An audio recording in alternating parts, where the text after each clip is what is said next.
Finish the wall and end human trafficking and defeat the drug cartels. Make America energy independent. That one should say again, actually, but it's a good point. And make it easier to vote and harder to cheat. Well, for more on this list and what Republicans should be campaigning on as they get closer to the midterm, let's bring in House Minority Whip from Louisiana, Congressman Steve Scalise. Congressman, good to see you. Hey, Sean, it's great to be back with you. And good seeing you yesterday, too. Good to be back with you. I was going to say, great to see you yesterday at the summit. You've read through that agenda. You know about the Contract for America in '94. What do you think Republicans running for the House or running for re-election to the House should be running on as they get closer and closer to the midterms? Well, those 10 items you just showed are all things right down the middle for some of the things we're going to be talking about. And we're going to roll out our agenda probably early September as you see these races really start taking shape. We're going to call it the Commitment to America. We worked with people like Newt Gingrich, similar to what they did with the contract. We've been working with a lot of our members, too. And it's really going to be focused on how to get the economy back on track, how to reverse all the damage that Joe Biden's done, whether it's the border, which is no longer secure because of Joe Biden, energy policy that they have run, shut down American energy. And Biden's out there begging foreign countries to produce oil when we can produce it here cleaner and better than anybody, how to get our communities safe again, how to get parents in charge of their kids' education and make sure that they can have more choices when these unions want to shut schools down. We saw the damage that did. So it's going to be really focused on a lot of those pocketbook issues, the problems Biden has created that he won't fix. He doesn't have a plan to fix it. He has no desire to fix it. We do. How much overlap is there? I mean, you mentioned Newt Gingrich, who is one of the architects of that '94 Contract with America. He had apparently helped the America First folks put theirs together. So how much overlap is there in terms of what was in that will be in your commitment to America? I see a lot of the same kind of issues that we're talking about. And again, when you go around the country, I get to travel around not just in Southeast Louisiana, but go and meet with a lot of our candidates all around the country. We've got phenomenal candidates from all kinds of walks of life, a lot of military veterans, more female members, African Americans, Hispanics running as Republicans on a bold conservative agenda. And it's these same economic issues. Inflation continues to get worse. You saw as the Fed keeps raising rates because Biden won't control spending.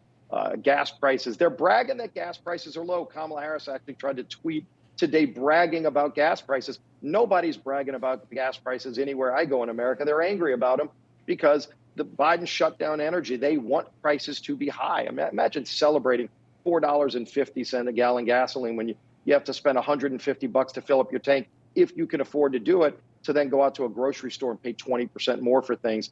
And these people want that to be the new normal for America. We can do a lot better, and we're going to lay out an agenda that shows the country how we can do better. When they don't have a plan, they want things to be this bad. Yeah, I feel like this administration is like a parent whose kid got an F and comes home with a D- and says, "Yay!" I mean, they celebrate the fact that they're still not doing well. It's just that they're doing a little bit worse.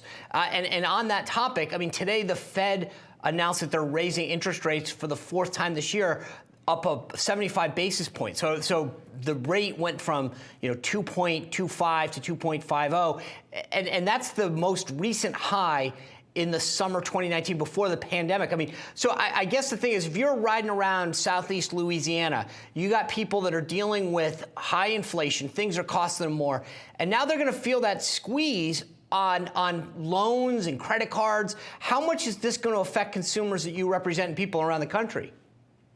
Sean, this is going to be one more kick to the gut to those low-income, hardworking people that are just building themselves back into the middle class. Maybe they want to buy a home for the first time, and they were saving up. This might actually make it a lot harder for that first-time home buyer to go close on a house because interest rates are so much higher. And as you pointed out, your credit card bills, if you've been putting more money on your credit card because things are more expensive, now those rates on your credit card are going to get higher too, which is less money in your pocket. So this is a pay cut for hardworking families. And Joe Biden has no plan to fix it because he created the mess. He won't even admit that he created the mess. In fact, the White House has spent more time in the last week trying to redefine the term recession than they have trying to reverse the Biden created recession. Yeah. Speaking of which, there's an economist that successfully predicted the 2008 financial crisis, and he's now saying that the U.S. is headed towards a deep recession, something that the White House is very clear. They don't even want to use the word, and that anyone claiming anything else is delusional, according to the economist. Take a listen to him. I think there are many reasons why we're going to have a severe recession and a severe debt and financial crisis. So the idea this is going to be short and shallow, it's totally delusional. So, I mean, this is a guy who's got a track record of being right, as opposed to an administration that's had to apologize for getting it wrong. How concerned should Americans be that we are headed into a recession? I mean, I get it. Whether you call it a recession or not, you're still feeling it. Right. And by all the economic indicators, I mean, traditionally, 2 consecutive quarters of negative GDP defines a recession, and we're there. So for them to try to call it something else, I mean, if the sky is blue and you're saying it's raining, nobody's breaking out an umbrella. They're just angry that you're lying to them.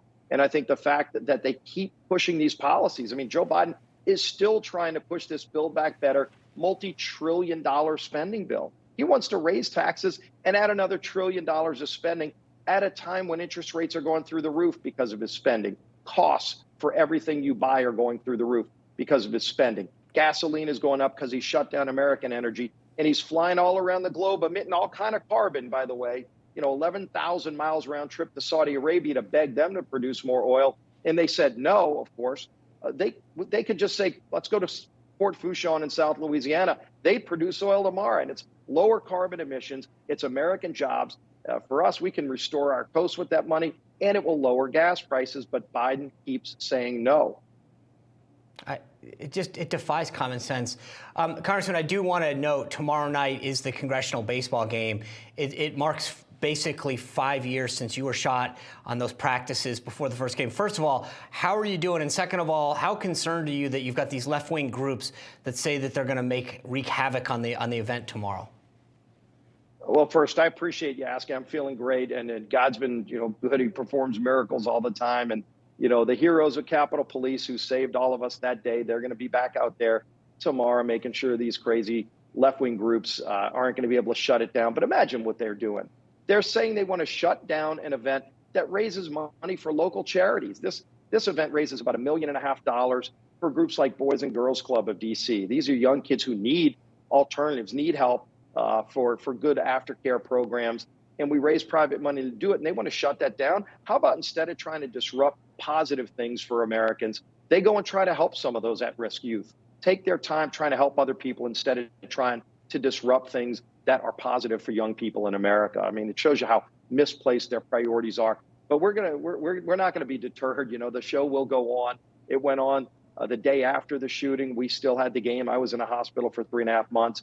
But I'm glad they played the game because good always prevails over evil. And we're going to be playing the game tomorrow, hopefully raising about another $1.5 million for charity, and also hopefully getting another Republican win like we did last year. Well, I'm glad to hear, first and foremost, that you're doing well. Secondly, I hope you do get another big win. And I know you do great work out there raising money for some great causes. And that's what conservatives are all about, not letting government take over, but that. And so it's good that you can do it for one night. Get together, do some great stuff for some great causes, and I appreciate it, and so glad you're doing well. Thank you for joining us, sir. Always great being with you, Sean. Take care. Hey guys, it's Rob Carson. I want to tell you about the Patriot Gold Group, but first, let me tell you that the S&P has already lost $8.2 trillion in 2022. Did you know that? Peak inflation is not even hit despite the Fed rate hikes on groceries, on gas. You know it as well as I do. Morgan Stanley and Goldman Sachs are warning of another 20% drop. Inflation is winning in a knockout right now. The Fed is going to raise rates again at the end of July. Meanwhile, Goldman, Wells Fargo, and Bloomberg are all forecasting gold to surpass all-time highs. If you want to invest in gold, call 888-936-2373 now. Call the Patriot Gold Group today and ask about their no-fee-for-life IRA. Sounds like a good deal, don't it? Here's the number, 888-936-2373. 888-936-2373 for the Patriot Gold Group.